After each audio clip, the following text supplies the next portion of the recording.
Merhaba. Hoy os vengo a hablar de un tema importante, yo creo que para todo el mundo, para mí también, que son los días festivos. Pero claro, no los días festivos en España, que algunas malas lenguas dicen que tenemos muchos, sino los días festivos en Turquía. Así que coged el calendario porque vamos a hacer repaso.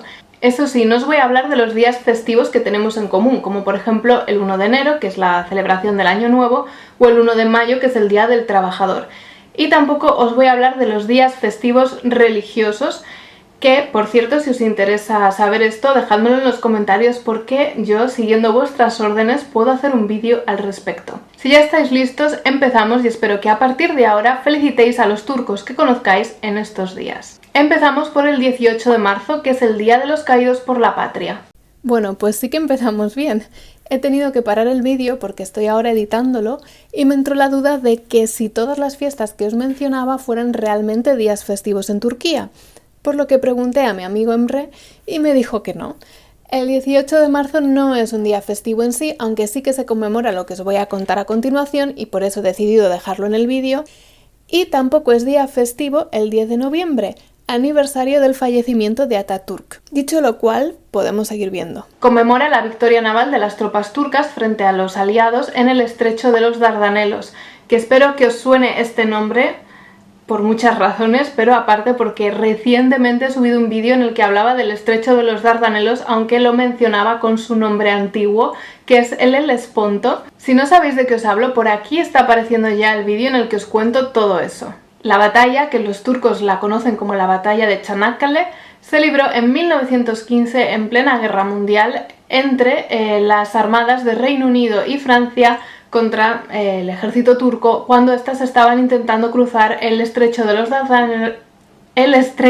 Dardanelos para llegar a Estambul y ocuparla. La batalla se inició con un bombardeo masivo por parte de los buques británicos y franceses hacia los fuertes otomanos que estaban defendiendo el estrecho y fracasó principalmente por la presencia de las minas que había en el mar y que habían colocado las tropas turcas. Esto acabó con la retirada de la armada británica y francesa y con una gran victoria para las fuerzas otomanas, y por eso este día los turcos lo celebran. Seguimos con el 23 de abril, que es el Día de la Soberanía Nacional y del Niño. Como su propio nombre indica, en este día se conmemora la soberanía nacional porque la Gran Asamblea Nacional fue inaugurada el 23 de abril de 1920, dando soberanía al pueblo y quitándosela al sultanato.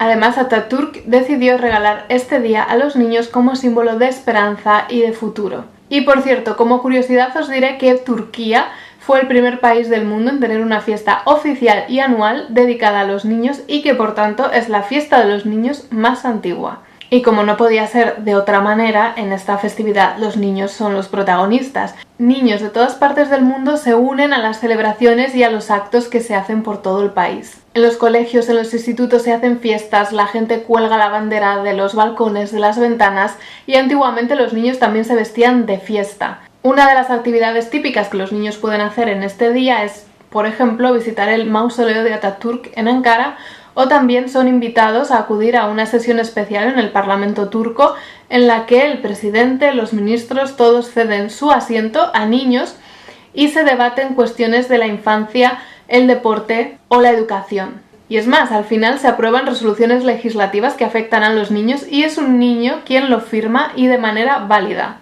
Pasamos al 19 de mayo, Día de la Juventud y del Deporte. Esta fiesta conmemora el nacimiento de Atatürk el 19 de mayo de 1881 en Tesalónica, lo que es hoy la actual Grecia, pero que en aquella época pertenecía al Imperio Otomano. Y bueno, es un día en el que los jóvenes se reúnen en los estadios y también pueden ir a visitar el mausoleo de Atatürk. Por cierto, sé que muchísimos me estáis pidiendo que haga un vídeo sobre Atatürk y de verdad que lo quiero hacer y que lo haré. Lo que pasa es que este vídeo requiere mucha dedicación por mi parte porque hay unas cantidades inmensas de información, así que de nuevo os digo que seáis pacientes. Y pasamos al 30 de agosto, que es el Día de la Victoria. Este día conmemora la victoria turca en la batalla de Dumlupinar, que puso fin a la guerra greco-turca, que fue uno de los conflictos que se derivaron de la Primera Guerra Mundial. Esta batalla tuvo lugar entre el 26 y el 30 de agosto de 1922, a unos 200 kilómetros más o menos de Ankara. Y bueno, aunque los griegos contaban con un mayor número de hombres, algunas fuentes apuntan a que tenían hasta 4 veces más.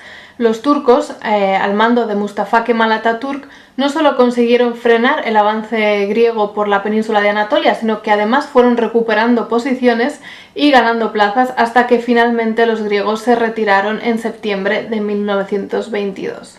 Por todo esto, esta fiesta es muy importante para el pueblo turco y el ejército juega un papel primordial en ella. De hecho, en la cultura turca la vida militar juega un papel muy importante y el servicio militar es obligatorio.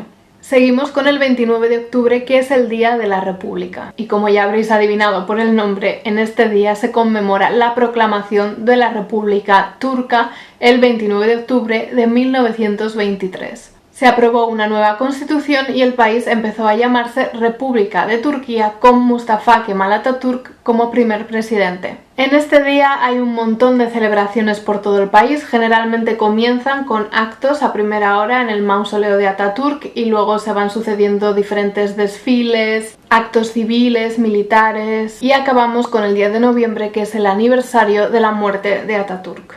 Atatürk falleció el 10 de noviembre de 1938 en el Palacio de Dolmabahce, en Estambul, a los 57 años de edad. De nuevo se vuelven a hacer homenajes por todo el país a la figura del primer presidente de la República de Turquía, y a la hora exacta de su fallecimiento, que son las 9:05 de la mañana, suenan las sirenas durante 2 minutos, el tráfico se para, la gente sale a la calle, deja de hacer lo que estaba haciendo y permanece en silencio en señal de respeto. Y las banderas de toda Turquía, de la República Turca del Norte de Chipre y de todas las embajadas turcas a lo largo del mundo ondean a media asta desde ese momento hasta que se pone el sol. Y también a la misma hora se coloca una corona de flores en su tumba. Por mi parte ya he terminado este repaso de las fiestas civiles en Turquía. Si me he dejado alguna, por favor dejádmelo en los comentarios porque puede ser que haya ocurrido. Y como os comenté, si os interesa que haga un vídeo sobre las fiestas religiosas en Turquía, también decídmelo porque os haré caso y a mi ritmo, eso sí, cumpliré mi palabra. Por lo demás, os deseo que estéis bien hasta mi próximo vídeo, en donde espero veros a todos y que ninguno falléis.